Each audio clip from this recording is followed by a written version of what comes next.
Hey guys, so I've made a couple updates to my rig. Check it out. First things first, I got my Ibanez Roadster 2 rocking the Hendrix cable into the Crybaby Wah, which then goes into the Virtual Jeff. That I use this more as a transpose thing than I do the whammy bar. The whammy bar just doesn't stay on for me. I usually go down like a half or a whole step, or sometimes I'll go up like a whole octave or something like this. And I mean, the thing tracks super well, but I'm not really getting everything I probably could out of it. But anyway, that runs into my CS2, and then from the CS2 compressor, I run to the MXR phaser and phase 90, and then it's going to go up to the King of Tone here, and this is just always on. And then I'm going to have this boost that comes in later. But anyway, so that's going to go to the Tube Screamer from there. And this is kind of like a light distortion.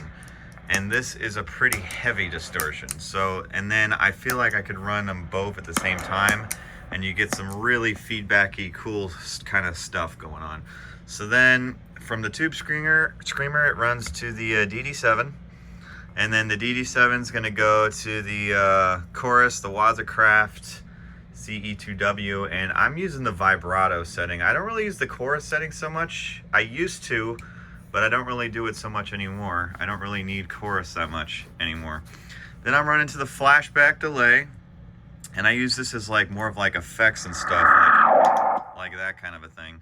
And then from there, it's going to go to the Hall of Fame. By the way, why in the world they do not make a normal tap tempo for this, I don't understand. I mean, I know you got to do like the tone print and all that, but just give me something I could plug in a tap tempo to. This is what I've got this hooked up for this delay here, and that works beautifully. But this, I saw some videos online and people saying stuff like, well, you got to get a stereo end here, and then you got to run the, you know, solder a connection to the sleeve or some kind of weirdness.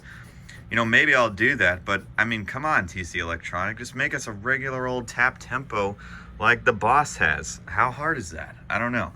But anyway, I'm upset about that. But anyway, I go to the Hall of Fame, and then from there, I'm going to the second board here, which is, I'm looking at it as like a mastering plugin of sorts. So from here, it goes into the JHS color box. And I've sat here and fiddled with all these until every single knob feels good to me, as not so much like sounds.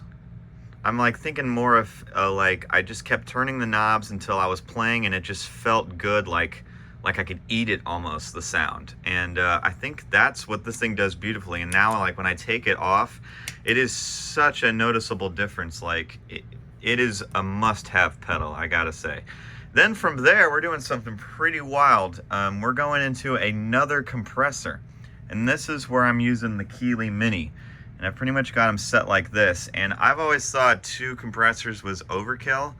It's not. It really helps everything round out, because I am always putting compression on my guitar in Logic after I've recorded it. So I was like, well, if I'm always doing that to make it sound better, why not just have a pedal on here? So it really works great with the CS2 first and this second. So, I mean last.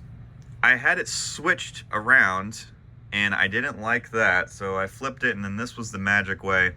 I even tried having that one first, and I put a Wampler Ego here, and that really did not sound good. And I think that's what I originally tried, and that's why I didn't like it. But I'm telling you, the CS2, for I think it's an 84 model, same year as the guitar, I believe, and then running to that Keeley compressor at the end, it's pure magic. And then we're running to the Milkman here, and this is one of the best amp heads ever, in my opinion. It's so simple and easy to use. You know, if you don't know anything about Milkman, check it out. They got several different ones. This is the 100 watt, and it just runs a regular old speaker cable to my cab here, or it can go XLR out. And I usually send that to the board as opposed to miking my amp, because believe it or not, the XLR out sounds pretty incredible. And I mean, I have reverb that's always on. It's just a really light spring reverb. And then this is kind of like my additional reverb that gives you this like crazy washed out insaneness. And then you have a boost, which is super handy. And the boost is better than any kind of boost pedal you can get because it's simply just turning the amp up. So you're not getting a weird conflicting tone. That's always been my beef with boost pedals, is that the tone, it like conflicts with what I'm doing. So this is a really, really nice transparent boost. And I just have it up a little bit and I just kick it on for solos and stuff like that. Volume treble bass, that's like my favorite thing ever. I love that there's like 0 knobs on this thing. So anyway, that is the rig.